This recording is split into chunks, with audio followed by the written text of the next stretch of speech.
It's not fair for you to bring that up right now, Pika. We're rolling, and people are showing. Hello, hi there. Nah. Welcome back once again. Here we are, 3 p.m. U.S. Eastern daily. We're the Comics Coffee Table. Thank you so much for tuning in today. How are you? I hope that you are clobbering your problems and not being clobbered by them. Leave your problems at the door, way over there. Pull up a chair, grab a cuppa, whatever it is you're shoving under your nose today there, Pally. And join us and talk about comic books. We talk about comic books every day. We're going to talk about comic books every day for the rest of the year. Also, I want to see how this looks.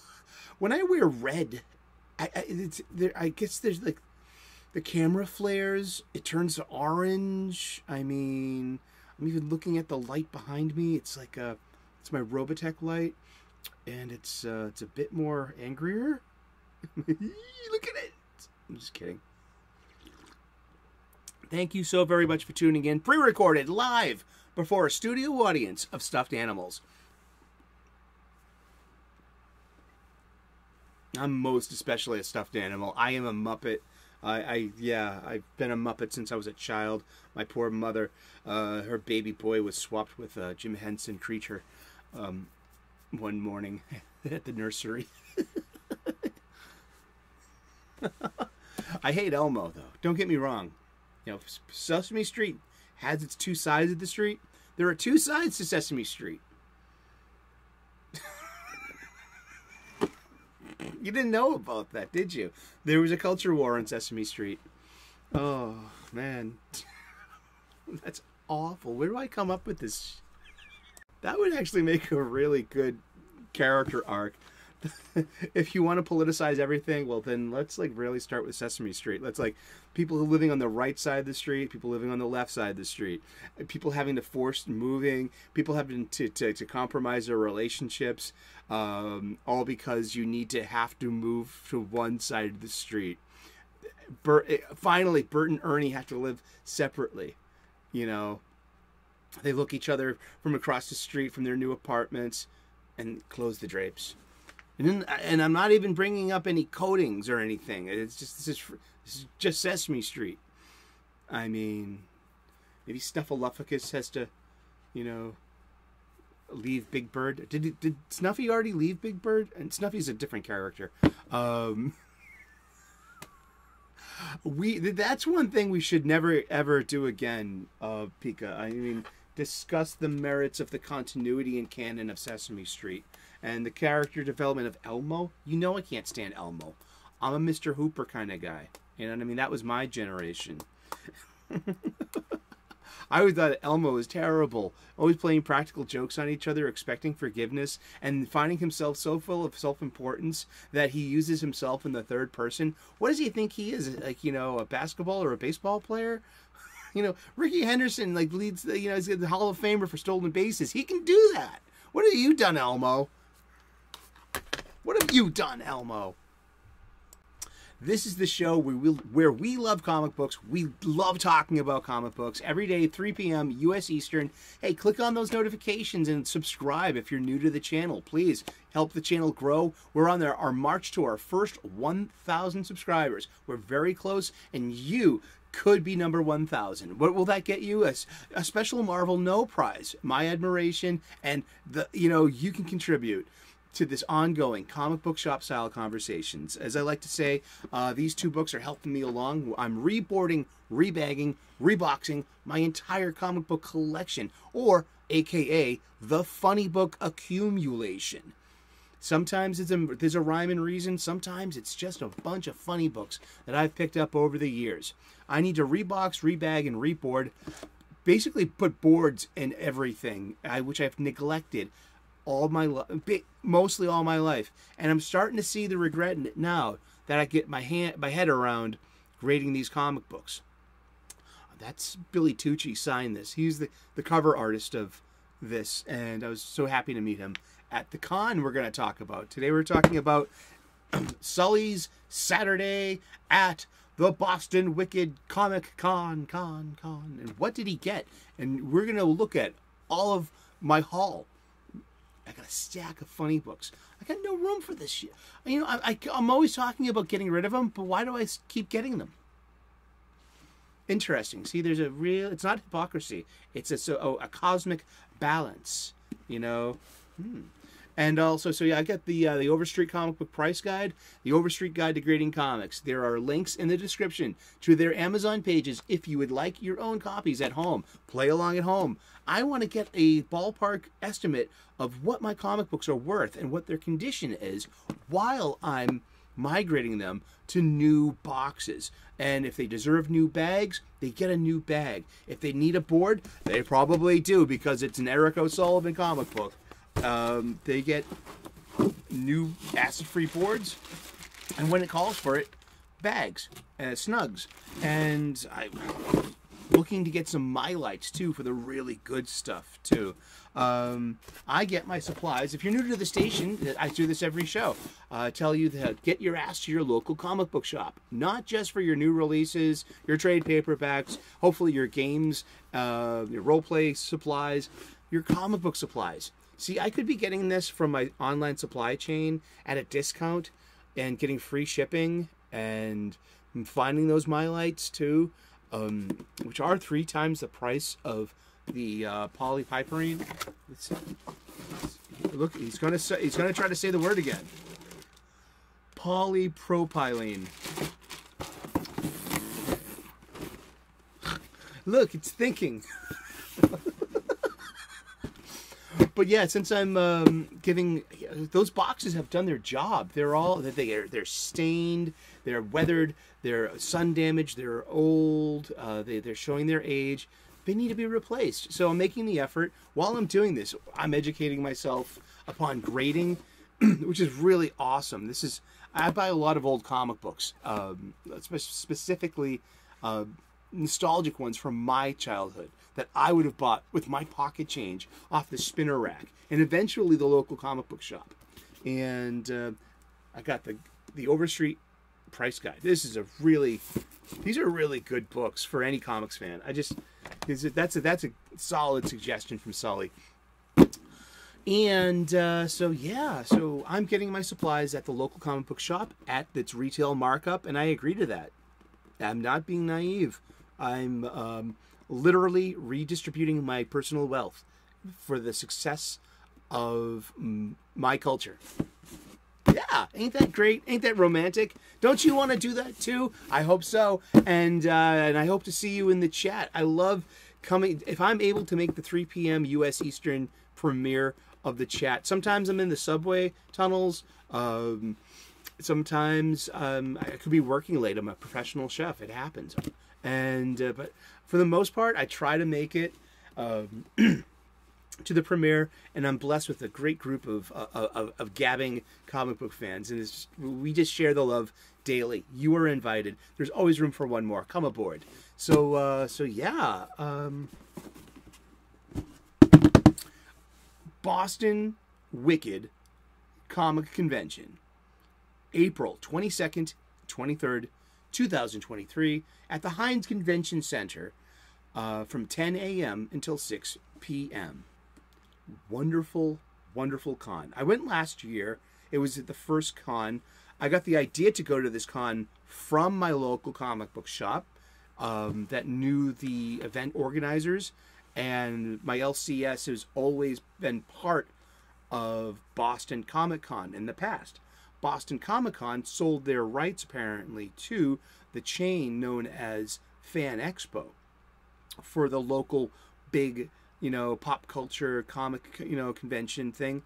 Yet there's room for more apparently. So that the same organizers last year, they started Boston Wicked Comic Con, and it was small. It was at the Hilton, I think, last year at the Seaport. It was only a couple of rooms, and it was very intimate. I had a great time.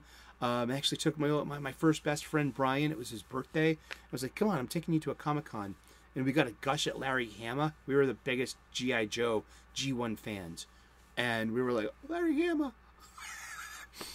And that's so cool. I didn't get many autographs yesterday. I got one, specifically. Billy Tucci. Talk about Billy Tucci. That was great. I gotta bring up my Twitter too. I can't. I'm not gonna share it. I don't use StreamYards to like produce videos. I just shoot, and no frills, unscripted, unfiltered, unedited. Very lo-fi charm. I hope that's, you know, like I say, Bob Ross of PBS, the artist, the joy of painting.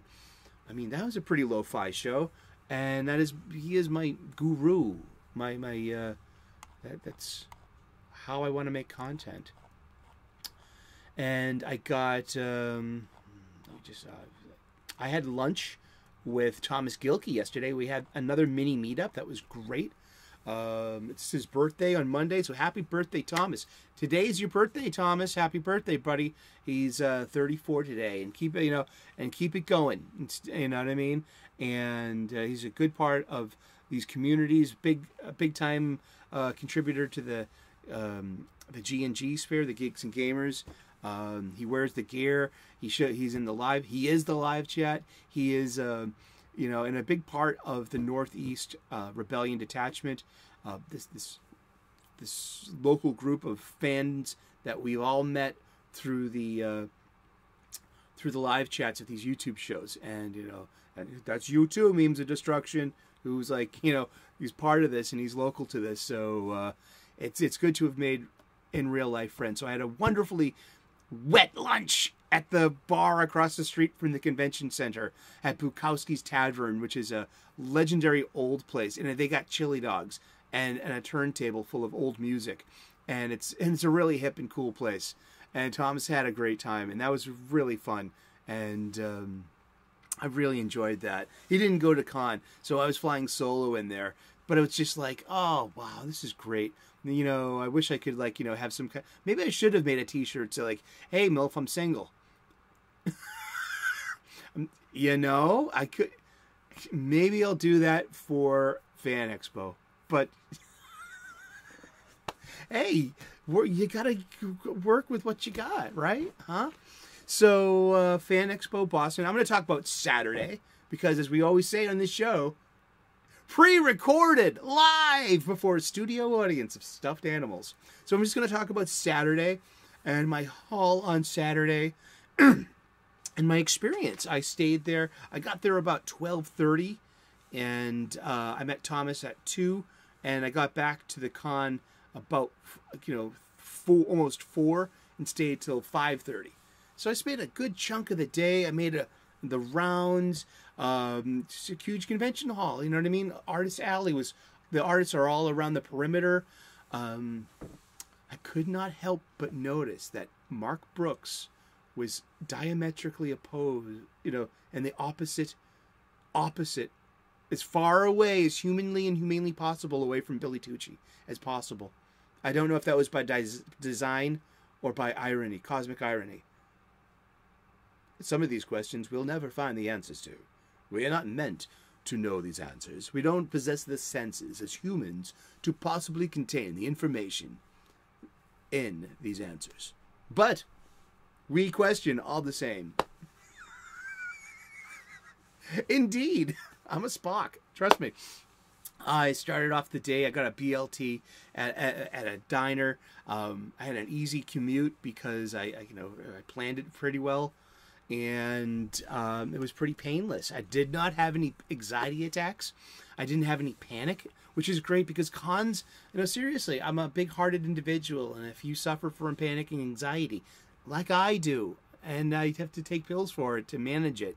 At times, I was blessed to not have to have taken any pills to manage my panic or anxiety. It was a really good vibe, very good vibe, and I got to interact with creators and doing one of my favorite things. As being a part-time cosplayer myself, I love people's cosplay. I love saying someone, you look great.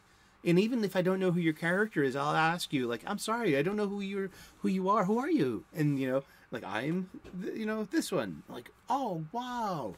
So I love cosplayers. They're very approachable. They can be. I ran into some people that I've met at other cons, like the Liquid Snake from Metal Gear Solid. from Kineticon, and he had the famous the cardboard box camouflage, and that's part. And I was like, did I see you at Kineticon? He's like, yeah. And then there was a Captain Peggy Carter that I had a great photo op with in full regalia. And I was like, excuse me, was this was you at Fan Expo last year? And she's like, yes. I'm like, that's me. That's us. And she's like, oh my gosh, you were one of the only Steve Rogers out there that year, like that, like to be cool enough to take pictures with. I guess there were a couple of others. I remember that, but that was nice running into a couple of people. I ran into one of the ladies who helps me. She's the biggest Star Wars fan, and she works at my local comic book shop. She's also a cosplayer. Apparently, I missed her Ahsoka, or maybe I saw her and didn't recognize her. But I recognized her, and when she was in her Star Wars up civvies, and there was a whole cosplay alley, to keep so it was kind of pretty fun that way because you had access doors to the cosplayers, and the cosplayers had like their own space, and where that they could just have photo ops and hang out, have a table, because that's like your home. If you're there all day, your table's your home base, and you can keep your bag there, your water, your phone charger. You're going to be there all day. You're lucky enough to get a table. So yeah, cons are great. Let's see. I didn't buy any trinkets, any models, any DVDs. I was actually looking for, because it might be on the up and up too much, but I was looking for bootleg DVDs. Especially, I would buy a Blu-ray or DVD bootleg of Picard Season 3 and watch it. I would go that far. Sure. Why not? I'm not giving them clicks. I'm not subscribing. I'm not giving them like any. I would love to do it though, pirated on that. And I don't want Picard. It doesn't interest me enough to watch it on a computer. I watch movies on TV shows on my TV in peace.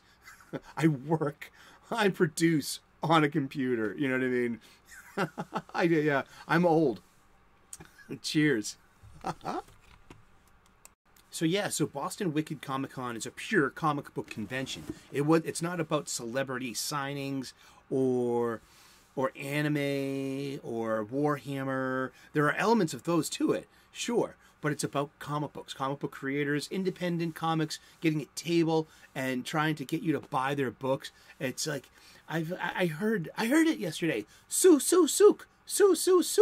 Who wants some clean water of Arakeen? That kind of shit. People saying, hey, come over and look at my book. Like, not a lot of interest here and there. Because, but, as, I appreciate the whole salesman aspect of it. They are there to work and to sell, and to move units, which is great. And that's part of it. Another part was the Artist Alley. I mean, there were so many different people. Let's see. Jeff Loeb was sitting next to Ed McGuinness. And they were such a charming going back and forth. You don't remember that? Really? That kind of stuff. I had a moment to gush at Jeff Loeb and Ed McGuinness. I was like, I thank you for the Daredevil TV show, but what's on my spinner rack of yours is Superman of All Seasons. And he was just, and then we looked behind him was the late Tim Sale, his often collaborator, and so just like, what are my favorite Jeff Loebs? Well, it just will come to you, And I was just over with Sean Gordon Murphy, and there were these two teenagers, like Stranger Things age teenagers, man. And it's great because they were in line and they were wanting to meet Sean. It was just like, so the three of us just started gabbing with Sean. And I was like, hey, check out this, check out that, check out Punk Rock Jesus, check out, Joe the Barbarian on Vertigo with Grant Morrison. And I was like, hey, Sean, I was just going through my long boxes, my image box, and I come across Tokyo Ghost. And he's like, damn, the Tokyo Ghost is all him. So good stuff. Like some of that. We're going to get to that, we'll get to Tokyo Ghost in the image box, trust me. And so the two kids were like, yeah, we were just talking with Jeff Loeb for like 10 minutes. And I'm like, really? He's like, yeah, like my favorite one was Ultimates.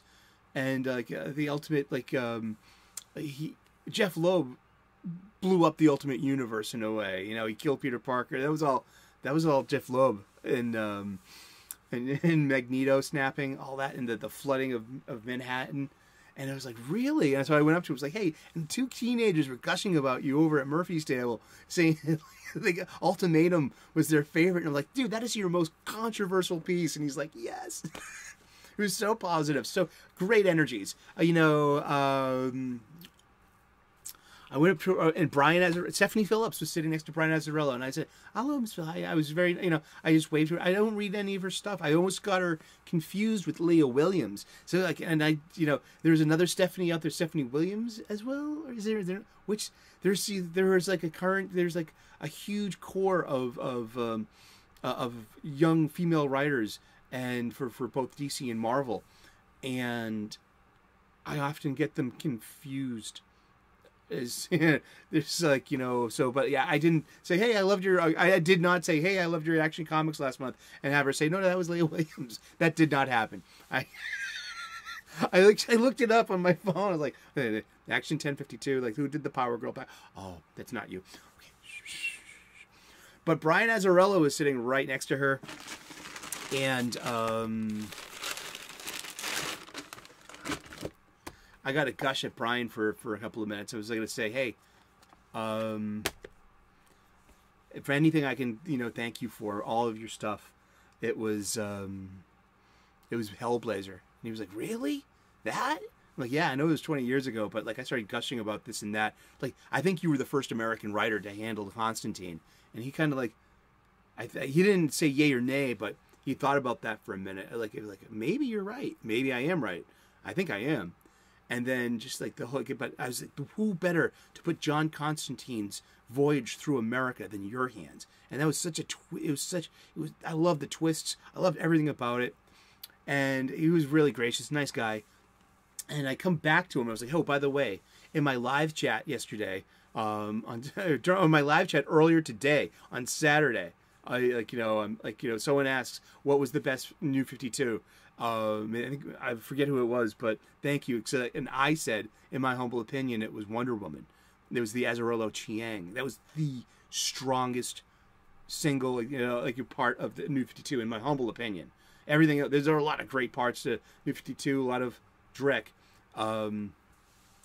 But yeah, it was Wonder Woman. And I came back, I doubled back. I was like, by the way, someone asked today in my live chat, in my show, what was the strongest thing of the New 52? And I said Wonder Woman. I just want to let you know. And he was like, thank you. He's a nice guy. I got a really nice conversation with Dan DiDio.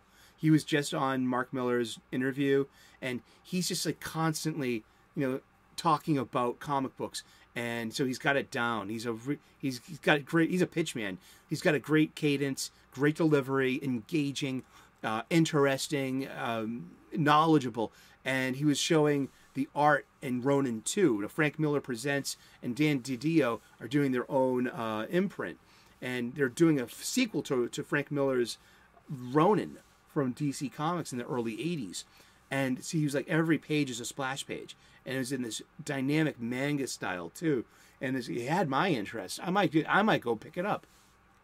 He might have sold me on his comic book. I mean, maybe I'll buy it from him today and have him sign it. Maybe that would be a better fate to have. That was a great conversation. I spent a few minutes talking. This is the nice part of the smaller convention, this Boston Wicked Expo, that like last year, I had the opportunity to approach and converse with these creators. Then Billy Tucci. Billy Tucci is one of the Kangs.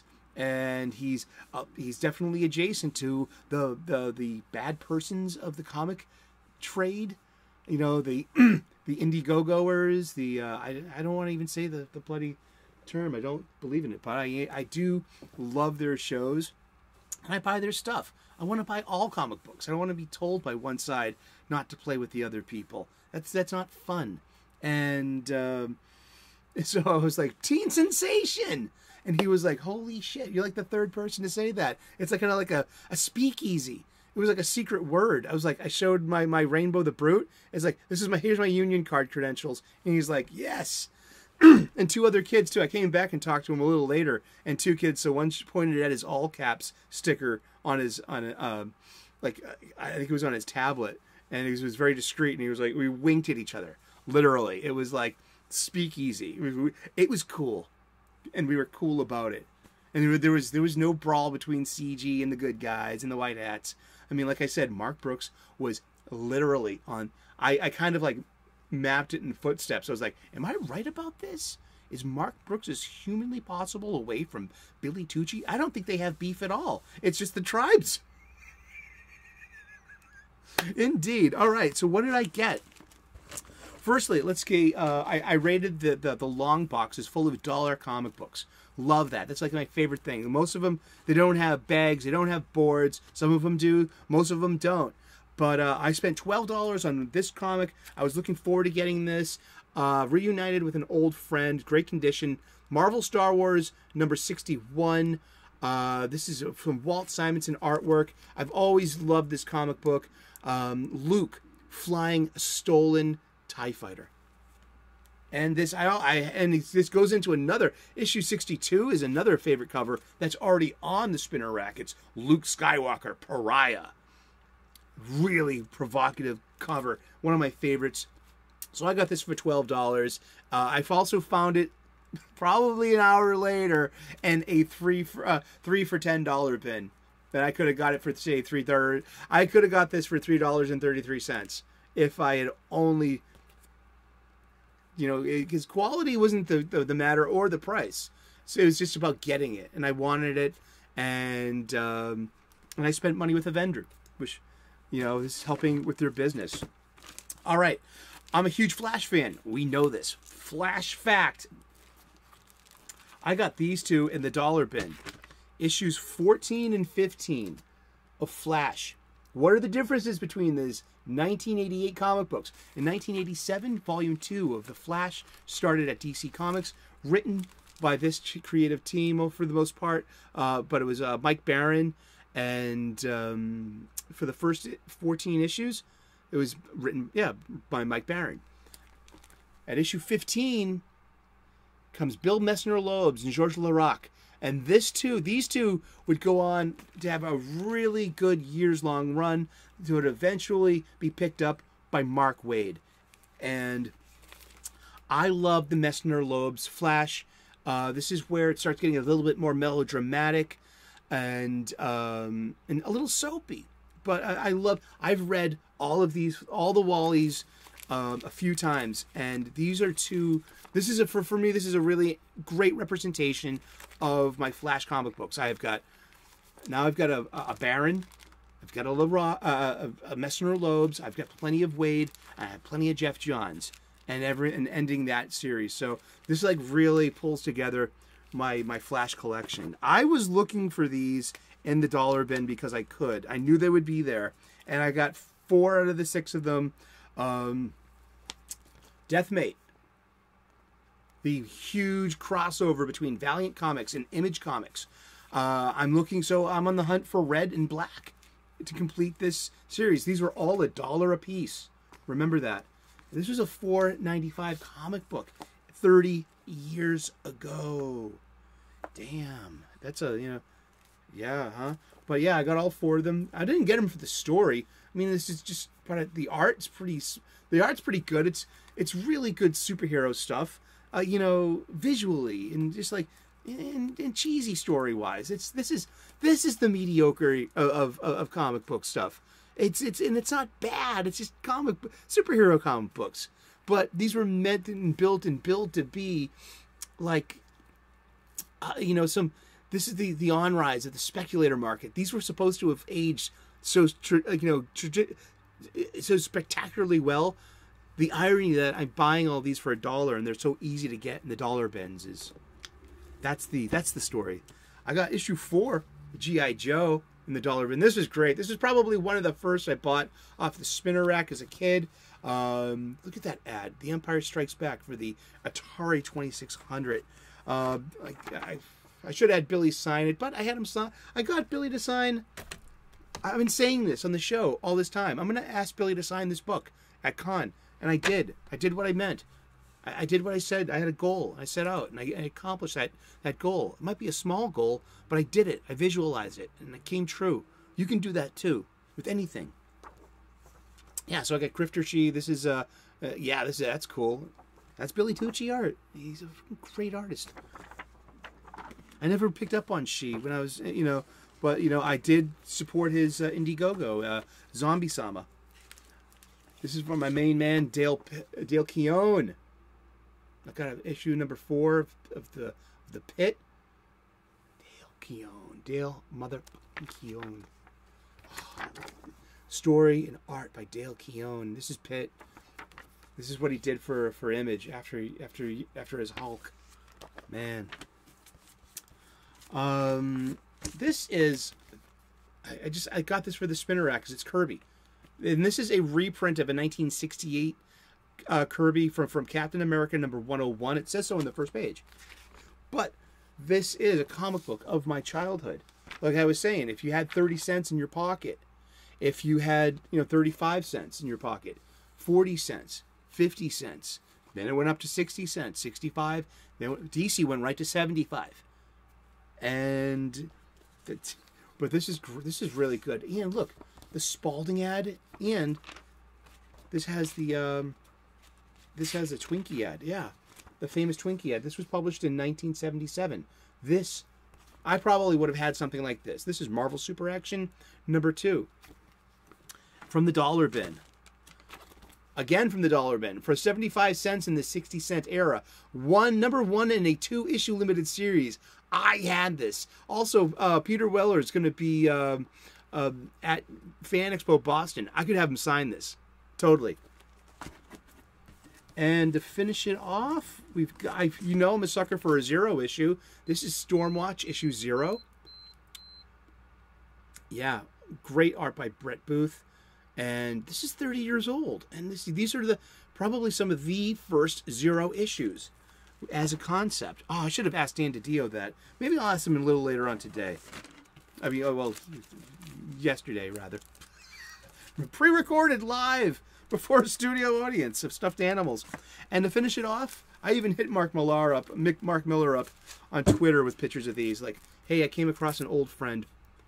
These were all in the dollar bin, so I got them all for $1. It was buy 10, get 3 free. So I spent $10 on 13 comics. Klaus Janson, it was like right down the down the lane, and I could have had him sign these, but we know that my Daredevil 175 I had Klaus sign last year at this very same Boston WickedCon, and then I had Frank Miller sign it in August at Fan Expo. So I got my Klaus signature. But I mean, we're even reading this 20 years ago. I mean, this was released in 2004, almost 20 years ago. I fell in love with these Marvel Knight stuff. I mean, John Romita Jr.'s art in this is so good, but inked by Klaus Janson. I mean, it had a kinetic feel to it that evoked those Daredevils, that Daredevil 175 that I love so very much. And that I got to share that panel with Klaus, with Frank, have both sign it. But this evoked them. Elektra and Daredevil move on a page with that, with the dynamism of art and the illusion of motion. Klaus just breathed that old magic into it. And these are great comic books. Wolverine, it becomes an agent of the hand and a killing machine trying to take out S.H.I.E.L.D. from the inside out. It's a really good... This is Mark Miller did an amazing run on Wolverine. And that's my stack. That's my haul. Coming soon to Kickstarting this October, Zorro by Sean Gordon Murphy. And he's trading in his horse for a cool car. Of course. That's Sean Gordon Murphy's thing. Cool cars and hot broads and muscular dudes. It's such a it's great, and keeping that tradition alive. So it's a modern Zorro with a new kind of horsepower. Looking forward to that, and thank you so very much for hanging out. That was my Boston Wicked Comic Con, April 22nd, Saturday comics haul. If whatever I pick up, did I pick anything up on Sunday? Well, we'll find out next week. You know what I mean? You gotta, like, pre-recorded live. Hey, thank you so very much for showing up today and being part of the live chat. Cheers, God bless, namaste, good luck. Please like and subscribe. I would love to earn your subscription. We make daily content here. We do. We talk about comic books every day, 3 p.m. U.S. Eastern. Thank you so very much for letting me share this con experience with you. If you can get to a comic book convention, then get your ass to Mars. Do it. Ha ha. Cheers. Bye-bye.